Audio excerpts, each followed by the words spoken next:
ജീവിതശൈലീ രോഗങ്ങൾ വർദ്ധിച്ചു വരുന്ന സാഹചര്യത്തിൽ ചെറുധാന്യ വിഭവങ്ങൾക്കായി ഒരു കഫേ തന്നെ തുടങ്ങിയിരിക്കുകയാണ് പയ്യന്നൂരിലെ ജൈവ കർഷക കൂട്ടായ്മയായ ജൈവഭൂമി.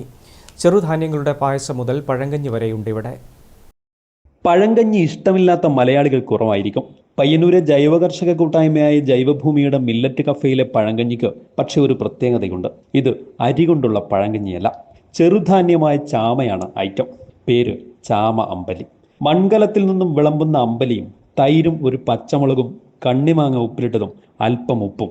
അമ്പലി പൊളിയാണ്.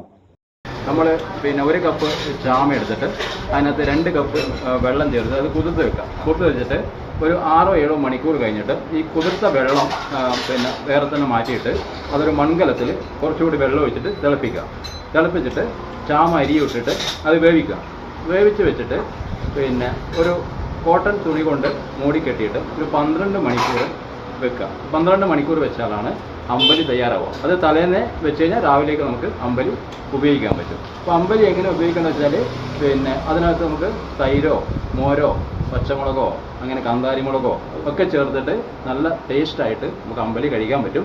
ഇത് തണുപ്പ് കാലത്ത് നല്ലൊരു ഭക്ഷണമാണ്.